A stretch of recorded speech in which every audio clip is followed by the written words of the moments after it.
Dear Patriots, before the news starts, please subscribe to our patriotic channel by clicking the subscribe button. Give us a thumbs up to this video. Don't forget to leave your opinion below in the comments section. Share the news on Facebook and Twitter so your friends see it. Thank you. Something terrible just happened to Ben Carson and he needs prayers right now. Secretary of Housing and Urban Development Dr. Ben Carson shared devastating news on Facebook Tuesday evening. Carson's mother, Sonya Carson, had passed away. Carson shared a beautiful post and poem about his mother, who he had always cited as his biggest inspiration and had pushed him towards academic excellence from a young age, despite she herself being illiterate and desperately poor. Here is Carson's post in full. Today, November 6, 2017, we lost my dear mother, Sonya Carson. Although she came from an impoverished background with very little formal education, she somehow understood how success was achieved in our society. If anyone had a reason to make excuses, it was her, but she absolutely refused to be a victim and would not permit us to develop the victim mentality either. Whenever we made an excuse, she quoted the poem "Yourself to Blame." The poem is included in this post. May she rest in peace. Yourself to Blame by Mame White Miller. If things go bad for you and make you a bit ashamed, often you will find out that you have yourself to blame. Swiftly we ran to mischief, and then the bad luck came. Why do we fault others? We have ourselves to blame. Whatever happens to us, here is what we say.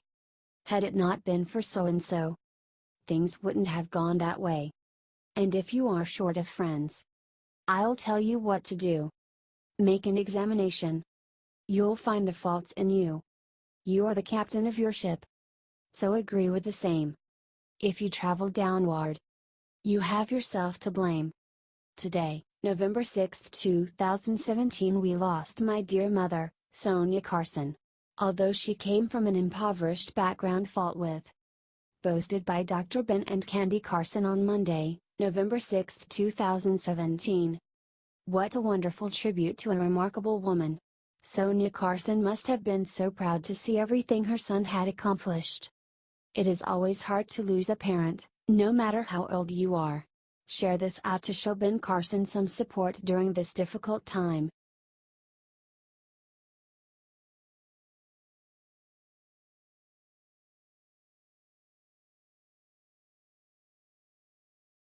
CNN just got caught in second huge lie that left readers gasping.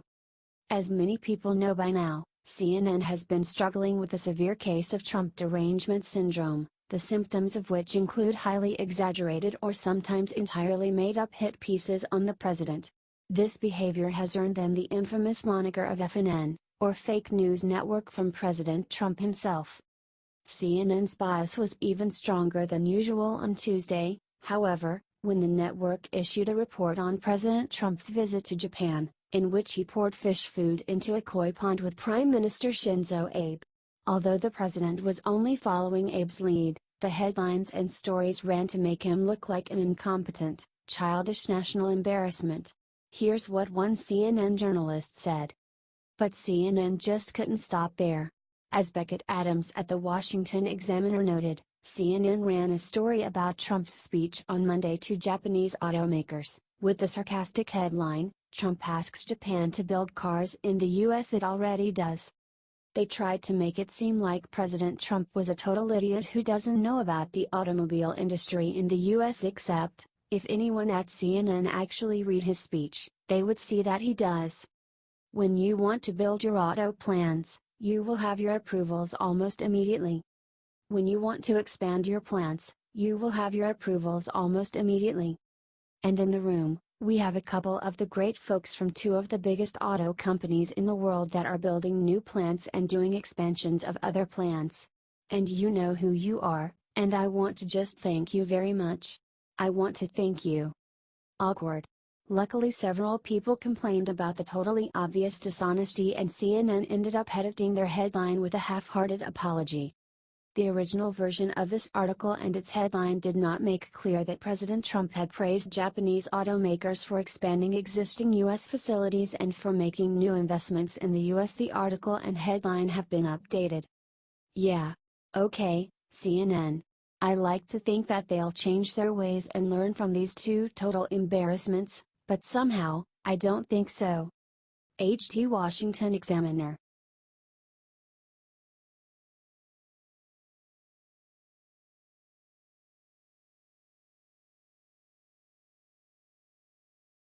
Trump steps to podium in South Korea, stuns entire world with what he says to Kim Jong-un. President Trump has other world leaders right where he wants them, confused and worried that he may change their sweetheart deals with the United States. They have all gotten rich off our past leaders' idiocy, which is fine if we at least got concessions that made the world safer. But we did not. So Trump has to go fix our bad trade deals and fix the weak security deals that Iran and North Korea are enjoying. It is not an easy job, which is why we elected Trump to do it. We need someone who can go shake things up, get everyone respecting America again, and get people to the negotiating table any way possible. The carrot and the stick approach, and none have played it better than Trump. The media was gathered in South Korea for Trump's big speech, and they were all expecting him to rain down fire and fury on North Korea's rocket man. But in a shocking reversal that stunned the media into silence, Trump did the opposite. I really believe that it makes sense for North Korea to come to the table and to make a deal that's good for the people of North Korea and the people of the world. As the media picked their jaws up off the floor, Trump added a little stick to the negotiation, according to the New York Post. I think we're making a lot of progress. I think we're showing great strength. I think they understand we have unparalleled strength. There has never been strength like it. Before adding that North Korea's worst fears are coming true. So China is out trying very hard to solve the problem with North Korea. We hope that Russia, likewise, will be helpful. So if we get China, if we get Russia, and we have some other countries, but we want to get most of them, we think that things will happen, and they could happen very quickly. Share if you think President Trump is doing a great job. Share.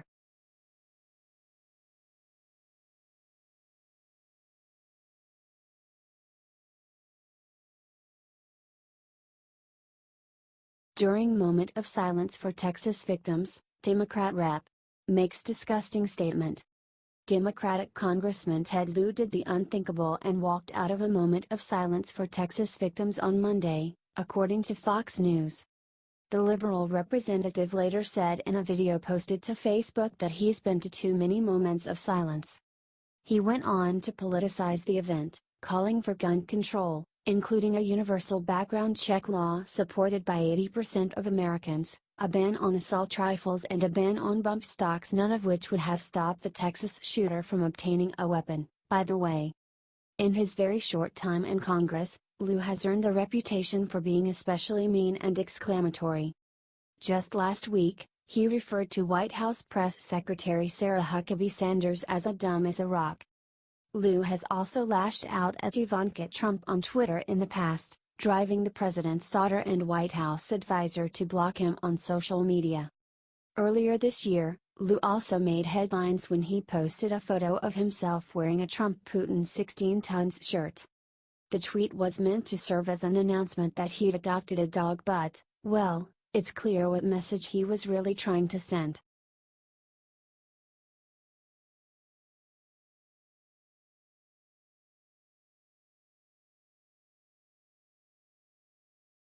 Brand new Comey investigation report reveals the jaw-dropping thing he did to protect Hillary. More facts are finally coming to light regarding then FBI Director James Comey's investigation into Hillary Clinton's email mishandling during her time as Secretary of State. A new report shows that Comey had used the words gross negligence to describe Hillary Clinton's behavior in the weeks leading up to the conclusion of his investigation, but later changed those words to extreme carelessness in his final exoneration of her. One early version of the draft reportedly says, "There is evidence to support a conclusion that Secretary Clinton, and others, used the email server in a manner that was grossly negligent with respect to the handling of classified information. Anonymous sources have indicated that edits to the text were made around June 10. These changes are noteworthy because gross negligence is a legal term that can be punished with prison or fines. Senate Judiciary Committee Chairman Senator Chuck Grassley wrote a letter to current FBI head Christopher Wray demanding an explanation for the changes, saying, "Apparently, as of May 2016, then Director Comey and other FBI officials believed the facts fit that gross negligence standard until later edits were made. Currently, it is not known who suggested the edit from gross negligence to extreme carelessness. However, it is known that Deputy Director Andrew McCabe, General Counsel James Baker and Chief of Staff Jim Robitsky were involved in the editing process. Grassley is getting to the bottom of this. We will keep you updated as more details come to light, so share this out and stay tuned." HT The Hill.